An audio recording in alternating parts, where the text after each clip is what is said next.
Hello everyone and welcome to my channel friends. इस video में मैं आपको एक फर्टिलाइज़र के बारे में बताऊंगा। अगर आपके मिर्च के पौधे पर मिर्चें नहीं लग रही तो ये केयर टिप्स जो मैं बताऊंगा, जो मैं बातें बताऊंगा, आपने मेरी मेरी वीडियो मुकम्मल देखनी है और एंड तक वीडियो देखने के बाद जो बातें बताऊंगा उन बातों पे आपने अमल करना है। और उन बातों के अमल करने के बाद अगर फिर भी आपके मिर्च के पौधे मिर्चें नहीं लगती तो यकीन मानिए मैं ये चैनल डिलीट कर दूंगा। शर्त ये है कि आपने मेरी वीडियो मुकम्मल देखनी है और इन बातों पर अमल करना। देखिए, मेरा इतने सालों का तजर्बा है, यकीनन आपका अपना तजर्बा होगा। मैं ग्रो बैग के अंदर मिर्चें ग्रो करता रहूं और ये गमले जो नज़र आ रहे हैं, अब मैंने ये ग्रो बैग से जो है ना वो गमलों में मिर्चें जो हैं वो रीपोर्ट की हैं। मकसद क्या था रीपोर्ट करने का कि जो ग्रो बैग थे उसके अंदर मैंने बहुत मेहनत की लेकिन उस पे मिर्चें नहीं लग रही थी।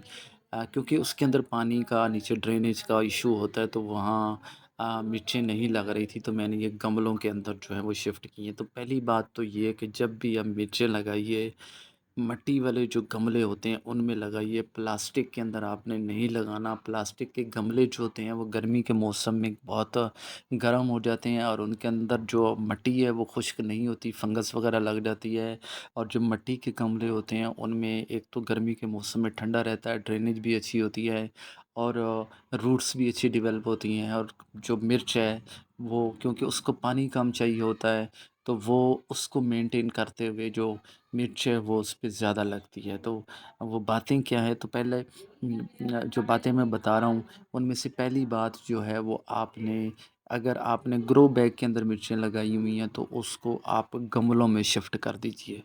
ये बातें जो बता रहा हूँ ये तब अमल करना है आपने जब इस पे फ्लावरिंग शुरू हो जाती है या फ्लावरिंग नहीं लग रही होती। ये बाद की टिप्स हैं। स्टार्ट में तो आपको पता है फर्टिलाइज़र कौन सा देना है, कौन सी चीज़ें करनी है। तो ये बाद की बातें हैं जो आपने जब फ्लावर्स आ जाने हैं तो तब आपने ये चीज़ें करनी है। जब प्लांट फ्लावरिंग पे आता है तो ये देखें नीचे मैंने बिल्कुल खुश्क रखा हुआ गोडी भी की हुई है। असल में गोडी करने का और मिट्टी खुश्क रखने का, पानी कम देने का मतलब ये होता है कि जब आप पानी बहुत ज़्यादा देते हैं तो नीचे से जो न्यूट्रिएंट्स लेने होते हैं वो उसकी रूट्स बाउंड हो जाती हैं। रूट्स जो ज़रूरी न्यूट्रिएंट्स होते हैं, माइक्रो मैक्रो, वो नहीं ले पाती, जिसकी वजह से ऊपर फ्लावर्स होते हैं वो खुश्क हो जाते हैं या झड़ जाते हैं। तो पानी कम देना इसलिए भी ज़रूरी होता है ताकि नीचे से फर्टिलाइज़र पौधा जो है वो ले सके और जो फ्लावर्स हैं उसको फ्रूटिंग में चेंज कर सके। अच्छा, फिर तीसरी बात जो हम कहते हैं कि जी प्लांट लगा दिया, खादें दे दी तो बस खुद ही जो है ना इस पे फल लग जाता है, ऐसा नहीं होता। फल लगने के लिए एक मैकेनिज़्म होता है पॉलिनेशन का। जो हशरात आते हैं या हवा चलती है उससे ये जो पाउडर होता है फूलों में वो उसकी जो मेल पार्ट से फीमेल पार्ट ओवरी में जाता है तो वहाँ से फिर जो है वो मिर्च बनती है। तो ये अगर नहीं हो रहा तो आपको खुद से पॉलिनेशन करवाना पड़ती है। जो फ्लावर्स होते हैं कॉटन बड से आप इसको वाइब्रेट कर दें, या जैसे आपने देखा कि मैंने उसको जो है ना वो हाथों से वाइब्रेट करवाया है, जिसकी वजह से ये मिर्चें जो हैं वो बनना शुरू हो गई हैं। यकीन मानिए मिर्च नहीं बन रही थी और ये सारा अमल 6-7 दिन के अंदर मैंने किया तो ये मिर्च जो है वो बनना शुरू हो गई है। सारी बातें मैं बता रहा हूँ, आप देखिए इंशाल्लाह ये बातें आप यकीन खुद ही करेंगे कि ये ठीक बातें हैं। तो आप हाथों से इसको वाइब्रेट करवाएं। मिर्च के पौधे को बाकी पौधों की निस्बत, फ्रूटिंग वालों की निस्बत इस पे स्प्रे ज़्यादा चाहिए होता है, क्योंकि इसको फ्लावर्स हैं उसको फंगस लग जाती है, वायरस लग जाती है, तो फिर इसको आपको स्प्रे करना पड़ता है। अभी मैं स्प्रे बताऊं, लोग कहते हैं जी करें जी नीम ऑयल का स्प्रे करें और घरेलू टोटके बताते हैं, लेकिन मैं अपना एक एक्सपीरियंस बता रहा हूँ ज़ाती कि मुझे उसका कोई फ़ायदा नहीं हुआ। मैं कौन सा स्प्रे करता हूँ, डिस्प्रिन की गोली पकड़ें, एस्प्रिन की गोली पकड़ें, 1 लीटर पानी के अंदर डाल के आप उसको 10 मिनट उबाल के आप 15 से 20 मिनट, सॉरी, 15 से 20 दिन बाद आप मुसलसल इसका स्प्रे करें। हर किस्म की जो बीमारी है ये दूर कर देगी। ये बेहतरीन इसका जो है ना वो स्प्रे है।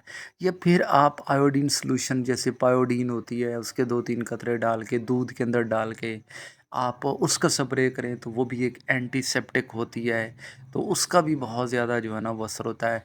या फिर आप केमिकल वाला स्प्रे करना चाह रहे हैं, पॉइज़न वाला करना चाह रहे हैं, तो उसके अंदर जो है वो आप جو ڈائسین ہے وہ نرسری سے ملتا ہے سپرے وہ کیجئے، لیکن 10 سے 15 دن بعد آپ اس کو فرٹیلائزر اس کو سپرے آپ کریں۔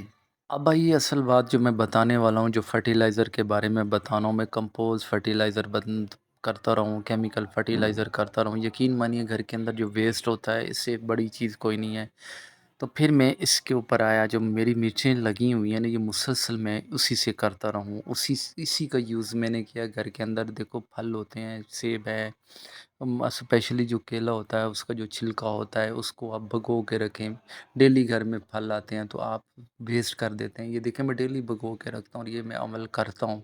اور اس کے اندر کیلشیم، پوٹاشیم، میگنیزیم، ہر قسم کا فرٹیلائزر ہے جو پودے کو فلاورنگ کے لیے، فروٹنگ کے لیے، سائز کرنے کے لیے، روٹس کے لیے، یہ تمام چیزیں موجود ہوتی ہیں۔ اور انسان جب یوز کرتا ہے تو اس کو اتنا زیادہ فائدہ ہوتا ہے، تو پودوں پہ جو ہے وہ بہت زیادہ۔ تو 1-2 دن آپ اس کو بنا کے رکھ دیں اور اس کے بعد یہ نیچے دیکھیں، اور اس کے بعد آپ اس کو سٹین کر لیں، چھان لیں، اور اس کو چھان لیں اور اس کو ڈیلیوٹ کر کے آپ 1 گلاس ایک گملے کے اندر دیتے جائیں، تو انشاءاللہ جو ہے وہ اس سے اتنا زیادہ جو اصل فروٹنگ والا کام ہے وہ اس فرٹیلائزر نے کرنا، جس کے اندر تمام چیزیں آئرن، زنک، کیلشیم، میگنیزیم جیسے میں نے بتایا یہ چیزیں موجود ہیں۔ یہ عمل کریں آپ۔ یہ پانی آپ نے تب دینا جب گملوں کے اندر مٹی خشک ہو، تو آپ ایسے 1 گلاس پانی دینے کے بعد پھر اس کو اور پانی آپ دے دیں، گملے کو پانی سے بھر دیں تاکہ پانی بھی تک چلا جائے۔ تو یہی کیئر ٹپس ہیں، اس کا آپ اپلائی کریں، انشاءاللہ بہت زیادہ مرچیں جو ہیں وہ لگے گی۔ آئی ہوپ آپ کو میری ویڈیو پسند آئی ہوگی۔ میرے چینل کو سبسکرائب کر دیں، ویڈیو کو شیئر کر دیں تاکہ کسی اور کا بھی فائدہ ہو جائے۔